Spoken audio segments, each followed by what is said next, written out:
पुणे भारत गायन समाजाच्या वतीने देण्यात येणारा पंडित राम मराठे स्मृती पुरस्कार प्रसिद्ध गायिका आशा भोसले यांना सोमवारी पुण्यात प्रदान करण्यात आला। यावेळी आशाताईंनी त्यांच्या आनंदी आयुष्याचं गुपित उलगडलं। आज लेडीज स्पेशलची सुरुवात आशाताईंच्या ह्याच आनंदी फॉर्म्युलानं। आमच्या वडिलांचा नेहमी दरवर्षी एक प्रोग्राम सादर केला जातो। त्यांची पुण्यतिथी सादर होते 24 एप्रिलला। प्रत्येक वेळेला कोणी ना कोणी मंत्री येतात। प्रत्येक वेळेला वेगळे वेगळे मंत्री असतात। वेगळी वेगळी राज्य, वेगळे वेगळे मंत्री असे येत असतात।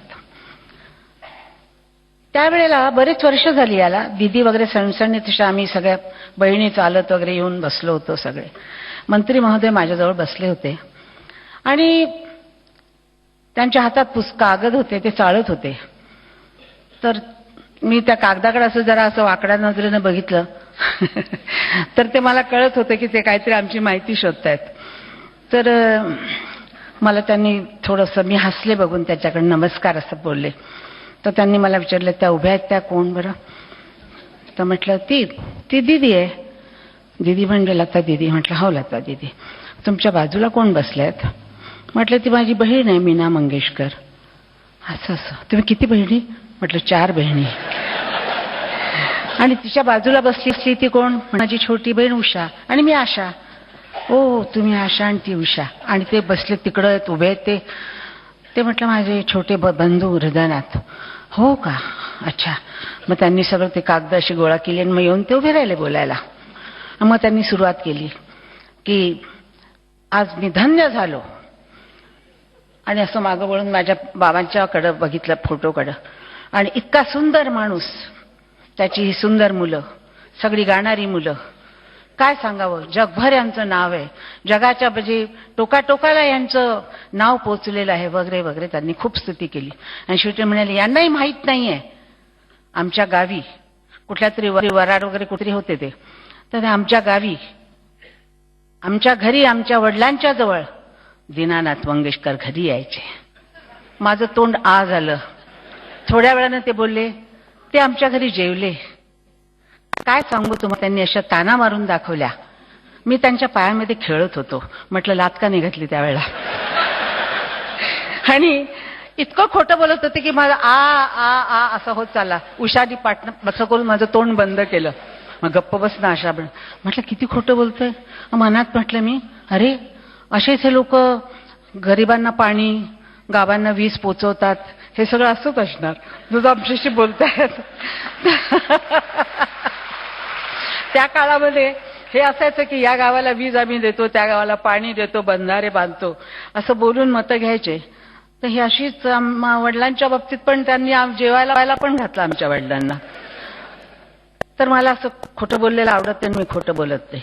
सांगायचा अर्थ एवढा की मला राम मराठेंचं जे तुम्ही पारितोषिक दिले त्या लायक मी नाही असं मला वाटतं, पण तुम्ही ते दिले त्याबद्दल मी दादांची फार आभारी आहे। त्या माझ्यावर फार प्रेम करतात। त्या प्रेमाच्या पोटी त्यांनी मला दिलं असं मला वाटतं। बाबा इथं बसलेले आहेत। बाबासाहेबांना मी 60 सालापासून ओळखते। तरुण बाबासाहेब आणि तरुण आप्पा दांडेकर माझ्या घरी यायचे। आप्पा दांडेकर तुम्ही ओळखत असालच, मला नाही वाटत कोणी माणूस पुण्यातला त्यांना ओळखत नाही। मराठी लेखक, त्यांनी जैत रे जैत लिहिलं, ते माझ्या कॅरेक्टरवरनं लिहिलं की माझं कॅरेक्टर काय असं। म्हणजे शेवटी ती तुम्ही बघितलं का जैत रे जैत? तर ती चिंधी मरते। तर त्यांनी असं म्हणजे त्यांच्या मनात होतं की ही मुलगी इतकी जिद्दी आहे की शेवटी ही स्वतः मरू सुद्धा शकते, ती हलणार नाही त्या जागेतनं मेली तरी, हे त्यांनी दाखवून दिलं होतं। आणि बाबासाहेब माझ्या घरी यायचे। ह्या लोकांसाठी मला व्हेजिटेरियन जेवण करावं लागायचं। 3-4 दिवस खूप छान त्यांना मी जेवण घालायचे। मनातल्या मनात जरा त्रास व्हायचा मला की हे का खात नाहीत सगळं। त्यांना मुगाची डाळ आणि भाज्या वगैरे करून फार छान दिवस होते, फार छान होते। आता बाबासाहेबांना बघितल्यावर मला सगळा 60 पासून 70 पासूनचा काळ आठवला। त्यांची मुलगी बसलेली आप्पांची इथं वीणा, ती माझ्याकडे यायची, छोटीशी लहानशी, तिला चिमणी म्हणायची मी. आणि दातारांना, बाई दात यांना पण मी खूप वेळा, शैलांना खूप वेळा भेटलेले आहे. त्यांनी मला नेहमी येऊन सांगितलेलं आहे. आणि यावेळेला पण त्यांनी खूप मला सांगितलं की आशाबाई तुम्ही आलात तर मला स्वतःला, कुणाला हो ना हो, मी फार आनंदात आहे, तुम्ही हो म्हणा, फक्त हो म्हणा. म्हटलं मला बाहेर जायचं होतं, कुणी घरात नाही, सध्या शिकायला मुलं बाहेर गेलेली आहेत, सगळं मी एकटी होते आणि मला पण जायचं होतं. पण मी म्हटलं की तुम्हाला मी तारीख बदलून देते, पण मी येते जरूर. आणि मी आज आले. आणि मला आज जे काय तुम्ही दिलेलं आहे, प्रेम, आदर, सत्कार जो दिलेला आहे, ते जो मान दिलेला आहे, तो फार मोठा आहे. आणि त्याबद्दल मी खूप खूप खूप खूप आभारी आहे सगळ्यांची. आणि पुणेकरांची नेहमी आम्ही चेष्टा करत असतो पुणेकर म्हणून. तर का माहित नाही, सगळं बॉम्बेला जर आपण म्हटलं पुणेकर तर सगळे बॉम्बेचे लोक फार हसतात, पुण्यात पण तिथे राहिलेले असतात पण हसतात जरूर. तर पुणेकरांना माझा खूप खूप नमस्कार आणि प्रेम आणि आदर. असेच तुम्ही प्रेम करत राहा, तोपर्यंत मी उभी राहीन. ज्याशी तुमचं प्रेम संपेल त्याशी मी नसेन. तुमच्या प्रेमावर प्रत्येक आर्टिस्ट उभा आहे, प्रत्येक आर्टिस्टचं जीवन उभं आहे.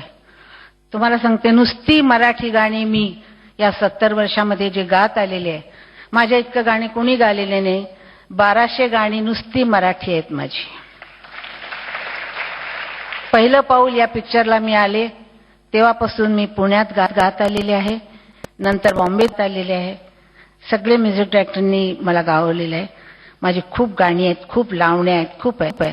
आणि मला फार आनंद वाटतो जेव्हा मी पुण्याला येते, कारण इथं मराठीची माझी सुरुवात झाली होती.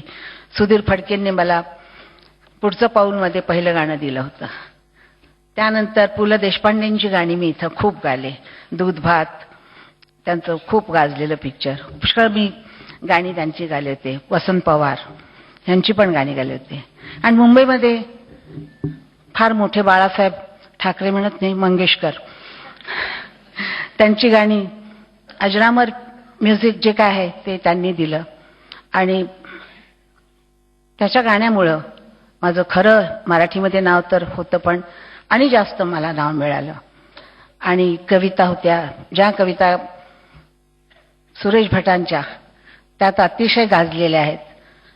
आणि मला असं वाटतं की मला अगदी पोट भरून, ज्याला म्हणतो आपण, इतके मला चांगली गाणी मिळाली, इतके चांगले लोक भेटले आणि इतके चांगले पब्लिक मिळालं की ज्याने अजूनपर्यंत मला विसरले नाहीत. मी आता 63 कंप्लीट करू, 83 कंप्लीट करून 84 मध्ये.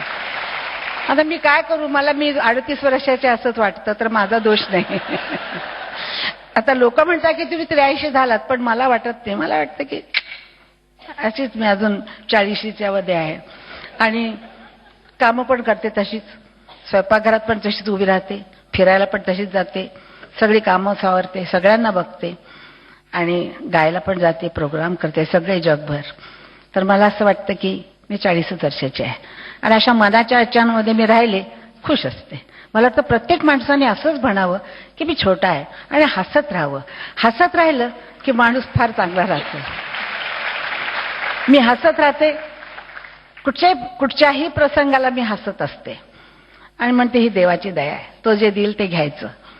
आपण फक्त सहन करायचं, हसत राहायचं, तो आपल्याला देत असतो, आपण ते घेत असतो आणि ते घ्यावंच लागतं आणि ते घेतलेलं बरंही असतं. त्या बाबतीत रडू नये, तक्रारही करू नये. आज मी खुश आहे, मला अवॉर्ड मिळाले, माझा भाऊ माझ्यासमोर बसलाय, माझी बहिणी माझ्यासमोर बसली आहे, बाबासाहेबांना मी बघते आहे, दातार बसल्यात त्यांना बघते, तुम्हाला बघते. आणि खुशी काय असते या जगामध्ये, आणि काही खुशी नसते. जो क्षण येईल तो अतिशय खुशीनं घ्यावा, हीच खरी खुशी असते. त्यामुळं मी खूप आनंदात आहे. मला तुम्ही आशीर्वाद द्या. नमस्कार. झी 24 तास रहा एक पाऊल पुढे.